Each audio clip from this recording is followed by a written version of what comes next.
হাসিনার ফাঁসি চাই, শেখ হাসিনার ফাঁসি চাই। এইমাত্র পাওয়া খবর, বিমানবন্দর দিয়ে পালাতে গিয়ে আওয়ামী লীগের সকল এমপি মন্ত্রী নেতাকর্মীরা গণহারে গ্রেপ্তার হচ্ছে। এইমাত্র গ্রেপ্তার হলো ডিবি হারুন এবং ওবায়দুল কাদের। বিস্তারিত জানতে ভিডিওটি আপনারা দেখুন। ওবায়দুল কাদের দেশ ছেড়ে পালিয়েছে, আর দিন শেষে এয়ারপোর্ট বন্ধ করে দেওয়া হয়েছে। দর্শক, এই মুহূর্তে বেশ কিছু বিশ্বস্ত সূত্র বলছে সেনাবাহিনীর হাতে আটক হয়ে আছে ডিবি হারুন। আসসালামু আলাইকুম সম্মানিত দর্শক শ্রোতা, একের পর এক আওয়ামী লীগের সকল নেতাকর্মী এমপি মন্ত্রীরা বিমানবন্দরে আটক হচ্ছে। এইমাত্র আটক হলো ডিবি হারুন এবং আওয়ামী লীগের সাধারণ সম্পাদক ছিল যে ওবায়দুল কাদের। তাদেরকে ইতিমধ্যেই সেখানে গ্রেপ্তার করা হয়েছে, তাদেরকে হেফাজতে নিয়ে যাচ্ছে, তাদেরকে ফাঁসিতে ঝুলানো হবে, এমনই কথা বলেছেন সেনাপ্রধান। একের পর এক আওয়ামী লীগের সকল এমপি মন্ত্রীরা গ্রেপ্তার হচ্ছে বিমানবন্দরে, তাদেরকে আর পালানোর কোনো সুযোগ দেওয়া হবে না, এমনই কথা বলেছেন সেনাপ্রধান। যাই হোক, এই সম্পর্কে বিস্তারিত ভিডিও রয়েছে, আপনারা মনোযোগ সহকারে দেখতে থাকুন, দেখলে রীতিমতো অবাক হয়ে যাবেন। বেশি কথা না বাড়িয়ে চলুন আমরা সেই ভিডিও ক্লিপগুলো দেখে নেই। আসসালামু আলাইকুম। এই মুহূর্তে সোশ্যাল মিডিয়াতেও নানান ধরনের অ্যাক্টিভিটিস দেখা যাচ্ছে, কোনটা গুজব কোনটা সত্য এটাও একটু বুঝতে কষ্ট হচ্ছে। তবে এইটা 100% একটা ছবি খেলা হবে।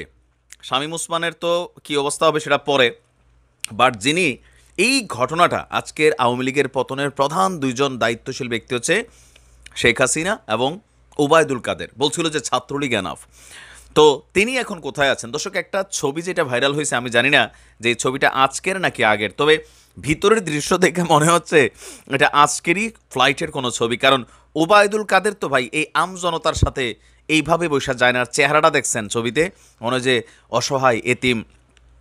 তো একটা ছবি ভাইরাল যে ওবায়দুল কাদের দেশ ছেড়ে পালিয়েছে, আর এর মাঝখানে জাতির জন্য সবচেয়ে বড় সুসংবাদ যেটা আমি বারবার চাইছি, যে এয়ারপোর্ট যেন বন্ধ করে দেওয়া হয়। আর দিন শেষে এয়ারপোর্ট বন্ধ করে দেওয়া হয়েছে। আমাদের যে সকল প্রবাসী ভাইরা বাংলাদেশে যাওয়ার জন্য টিকিট কাটছেন, সাময়িকভাবে হয়তো আপনারা এই শিডিউলগুলো ক্যান্সেল হবে, ফ্লাইটগুলো। শেখ হাসিনা সরকারের পতনের পর শাহজালাল আন্তর্জাতিক বিমানবন্দর বন্ধ ঘোষণা করে দিয়েছে কর্তৃপক্ষ। That's a very good decision. বিকেল 4:45 থেকেই বিমানবন্দর দিয়ে ফ্লাইট ওঠানামা বন্ধ হয়ে গেছে। আর এসব তথ্য নিশ্চিত করেছেন বিমানবন্দরের পরিচালক গ্রুপ ক্যাপ্টেন কামরুল ইসলাম। তিনি বলছেন, সোমবার বিকেল 4:45 পর শাহজালাল আন্তর্জাতিক বিমানবন্দরে ফ্লাইট ওঠানামা বন্ধ। ফ্লাইট চালুর বিষয়ে এখনও কোনো নির্দেশনা পায়নি, পরবর্তীতে নির্দেশনা পাওয়া গেলে জানানো হবে।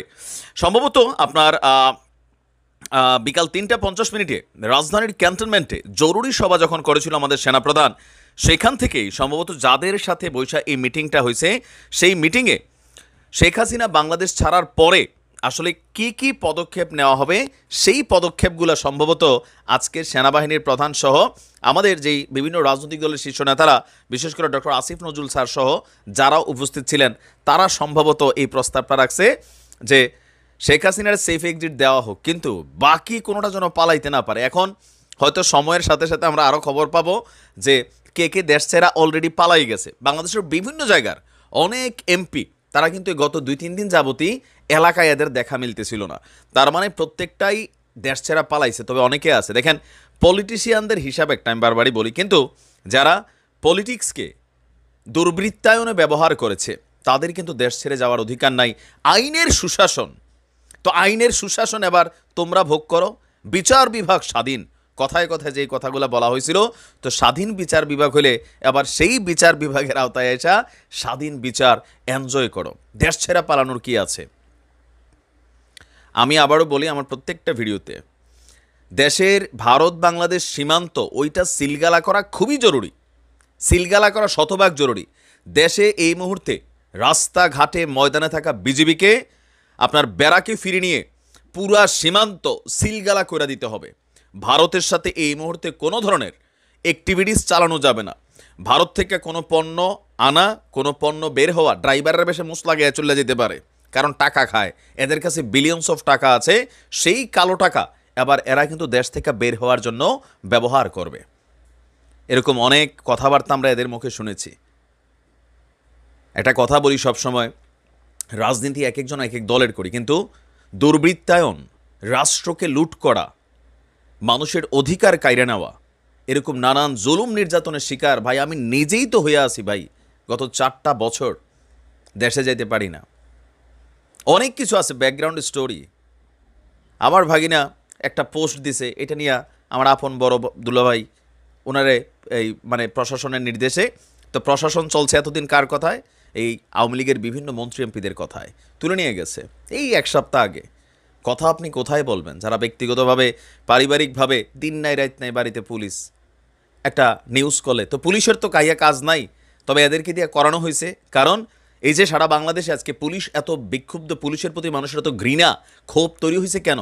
এগুলার কারণেই। কোনটা সঠিক কোনটা ভুল এটা তারা করে নাই। উপর মহলের অর্ডার, তো উপর মহলের এসপি ডিসি এরা কারা ছিল? সব আওয়ামী লীগের সেট ছিল। তারা যারাই কথা বলছে, একটু সমালোচনা যারা করছে, দোষটা যারা ধরাই দিছে, এদেরকে আইনিভাবে ডিস্টার্ব করা হয়েছে। গত 7 বছর দেশে যাই না, যারা আমার আত্মীয় স্বজন আছেন, যারা আমার নিউজ দেখেন, টেনশন করেন। কারণ কি ভাই, পিছনে অনেক কিছু আমার ওই লম্বা সময় ঝেলতে হয়েছে। শুধুমাত্র তাও তো আমি এত বিক্ষিপ্তভাবে বলি নাই, ঘুরাইয়া পেঁচাইয়া কৌশলে যতটুকু পারছি পরিবারকে সেভ করা। বাবা আছে, মা আছে, ভাই বোন আছে দেশে, ব্যবসা আছে, তো সেগুলো যেন ক্ষতিগ্রস্ত না হয়। এরপরেও কি ছাড় পাইছি? ছাড় পাই নাই। আজকে অনেক কথা বলতে আর বুকে ভয় লাগে না, কারণ এর আগে বলাই হয়েছে ফেসবুকে যে কোনো কথা বললে অ্যাকশন হবে, স্বাভাবিক অনেক কিছুই ঝেলছি। যাই হোক, আর কোনো চোরকে বাংলাদেশ থেকে বের হতে দেওয়া যাবে না। অতিরঞ্জিত কোনো কিছু ভালো না থেকে ইয়াদ আয়া ডিবি হারুনের আসলে কি অবস্থা। দর্শক, এই মুহূর্তে বেশ কিছু বিশ্বস্ত সূত্র বলছে সেনাবাহিনীর হাতে আটক হয়ে আছে ডিবি হারুন। নিরাপত্তার খাতিরে এই মুহূর্তে তাকে জনসম্মুখে আনা হচ্ছে না। কারণ কি, যে তার যে ভূমিকা ছিল বিশেষ করে বাংলাদেশ পুলিশের মধ্যে হাতে গোনা আমরা যদি দেখি, ফ্রন্ট লাইনে 10-15 জন কর্মকর্তা যারা ছিল, লাইক বেনজির, হারুন অথবা ডিএমপির যেই বেশ কিছু পুলিশের ঊর্ধ্বতন কর্মকর্তা, তারা অনেকেই আত্মগোপনে চলে গিয়েছে, অনেকে দেশ ছেড়ে দিয়েছে, কেউ বা বাসা বাড়িতে পালাইছে। কিন্তু ডিবি হারুন এয়ারপোর্ট থেকে সেনাবাহিনীর হাতে গ্রেফতার হয়েছে। আপনারা জানেন যে ইতিমধ্যেই বাংলাদেশে আমাদের যে সকল প্রবাসী ভাইরা যাওয়ার জন্য টিকিট কাটছিলেন, বেশ কয়েক ঘন্টা বন্ধ থাকার পরে ফ্লাইট ওঠানামা কিন্তু সরকার আপনার আবার চালু করে দিয়েছে। সো যারা দেশে যাওয়ার তারা যেতে পারবেন। কিন্তু দেশ থেকে যারা বের হওয়ার জন্য পায়তারা করছিলেন, এদের মধ্যে এই ডিবি হারুনের মতন যারা আছেন তারা কিন্তু নজরদারিতে পড়ে গেছেন। সেনাবাহিনীর একটা টিম ডিবি হারুনকে বাংলাদেশ ত্যাগ করতে দেয়নি, তাকে এই মুহূর্তে সেনাবাহিনীর হেফাজতেই নাকি রাখা হয়েছে, এমনটাই আমরা বিভিন্ন মাধ্যম থেকে শুনছি। এখনও গণমাধ্যম থেকে অথেন্টিক ওয়েতে নিউজটা আসে নাই, তবে এটা 100% সত্য, এটা বোঝাই যাচ্ছে।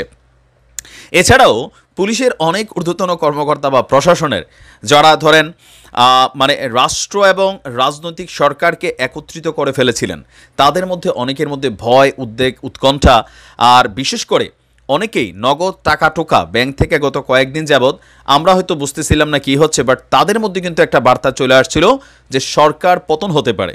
সো অনেক জায়গা থেকে তারা ব্যাংক থেকে টাকা টোকা তুইলা আপনার মানে ঘরের মধ্যে কিন্তু লোড করে ফেলছিল। তো এই সকল টাকা টোকা নিয়ে কেউ আত্মীয় স্বজনের বাড়িতে পলাইছে, কেউ বা অফিস আদালত থেকে বের হইয়া সীমান্ত দিয়া ভারতে ঢুকার মানে চেষ্টা করছে। তো নানান ধরনের অ্যাক্টিভিটিস এই মুহূর্তে আছে। আর ডিএমপির ঊর্ধ্বতন বেশ কয়েকজন যারা পুলিশের কর্মকর্তা আছেন, তারাও কিন্তু নজরদারিতে আছেন তাদের সহকর্মীদের মধ্যেই। কারণ পুলিশের মধ্যেও আমরা সবসময় বলছি সব পুলিশ খারাপ না। এখন চাকরি বাঁচাইতে গিয়া বিভিন্ন সময় বিভিন্ন রকম উপরের মহলের অর্ডারকে ফলো করতে হয়েছে ইচ্ছার বিরুদ্ধে। তো তারা কিন্তু এখন যারা এরকম লুটপাটকারী পুলিশ সদস্যরা ছিল, যারা অন্যায়কে প্রশ্রয় দিয়েছে অথবা রাজনৈতিক পারপাসকে সার্ভ করতে গিয়া কোনো একজন মানুষের উপর জুলুম করছে, অন্যায় করছে, অত্যাচার করছে, গতকালকে থেকে বাংলাদেশের বিভিন্ন জায়গায় আমরা দেখছি। তবে ঊর্ধ্বতন যেসব মাস্টারমাইন্ড প্লেয়াররা আছেন তারা কিন্তু সবাই নজরদারিতে। আমি আমার ভিডিওর শেষ অংশে আবারও একটা কথা বলতে চাই, দেখেন সহিংসতা কখনোই কোনো সলিউশন না। একটা নতুন সূর্য যেটা উদিত হয়েছে, সেই সূর্যটার আলোতে প্রত্যেককে ফিল করতে হবে নিরাপদ। যেই সকল পুলিশ অন্যায় করেছে তাদেরকে আইনের মাধ্যমে বিচারের মুখোমুখি করতে হবে।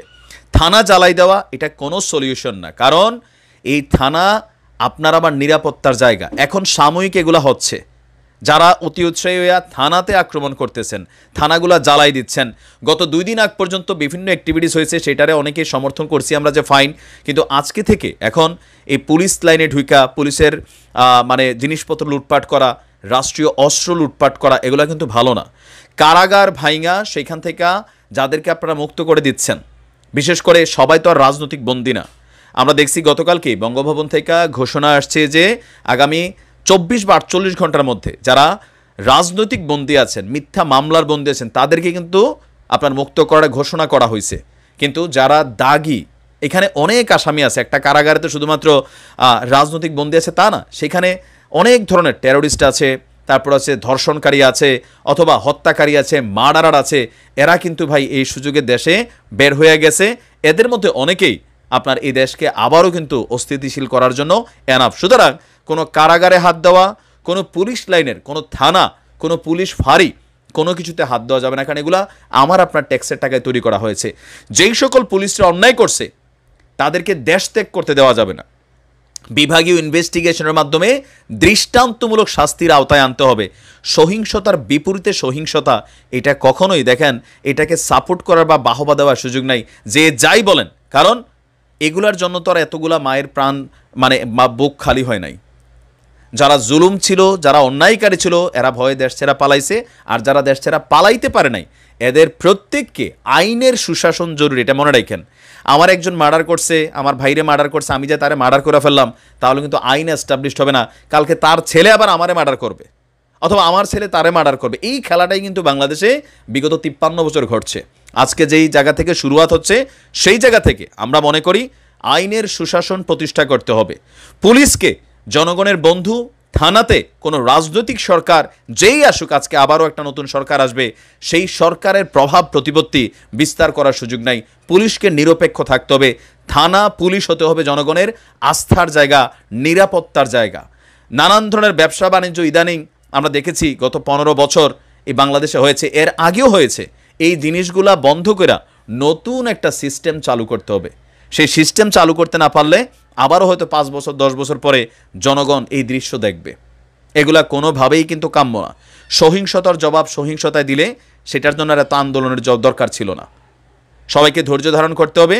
আপনার বাড়ির পাশে একজন হিন্দু আছে, বৌদ্ধ আছে, খ্রিস্টান আছে, তার বাড়ির নিরাপত্তা, তার ঘরের নিরাপত্তা, তার পরিবারের নিরাপত্তা, তার ধর্মীয় প্রতিষ্ঠানের নিরাপত্তা দেওয়ার দায়িত্ব আপনার। আর আওয়ামী লীগের মধ্যে যারা দীর্ঘদিন যাবৎ ক্ষমতাকে পুঁজি করে জুলুম করছে, নির্যাতন করছে, সারা বাংলাদেশ কিন্তু দেখছে। মানুষ ডাইরেক্ট জ্বালাইয়া পোড়াইয়া ভাই রাস্তার মধ্যে ঝুলাই রাখছে।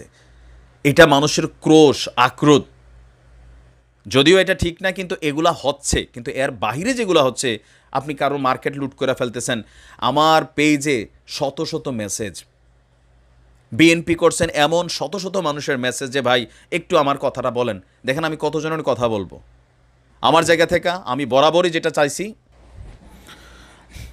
আমার পেজে শত শত মেসেজ কালকে রাত্রে থেকে যে ভাই আমরা তো কেউ সাধারণ ছাত্র আন্দোলনের পক্ষে ছিলাম, আমরা কেউ বিএনপির কর্মী ছিলাম, বিএনপির লোক ছিলাম, তো এই যে আমজনতা ছিলাম, হিন্দু ছিলাম।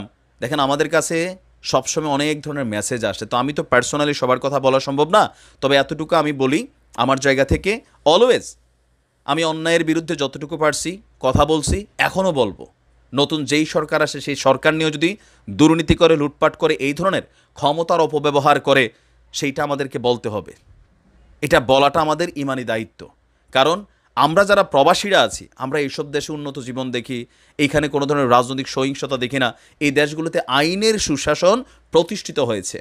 তো বাংলাদেশকে আগামী দিনে বিনির্মাণ করতে গেলে সেইখানে যেই সরকারি রাষ্ট্র ক্ষমতায় আসুক, তাদের মাথায় একটা মেসেজ থাকতে হবে যে অসম্ভব একটা সিদ্ধান্ত ছিল যে কোথাও না কোথাও হয়তো সরকারের পতন আসলে ঘটানো সম্ভব কিনা। যাই হোক, ফাইনালি সম্মানিত দর্শক শ্রোতা, আপনারা বিস্তারিত ভিডিওতে দেখতে পারলেন আওয়ামী লীগের সকল এমপি মন্ত্রীরা কিভাবে গণহারে বিমানবন্দরে গ্রেপ্তার হচ্ছে। ওবায়দুল কাদের, ডিবি হারুন সহ তথ্যমন্ত্রী পলক এবং হাসান মাহমুদ, আরো অনেকেই, অসংখ্য নেতাকর্মী গ্রেপ্তার হচ্ছে বিমানবন্দরে। আরো সামনে গ্রেপ্তার হবে, কাউকে পালানোর সুযোগ দেওয়া হবে না, এমনই কথা বলেছেন সেনাপ্রধান।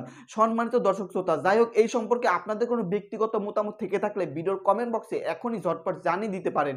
ধন্যবাদ আজকের এই ভিডিওর সঙ্গে থাকার জন্য।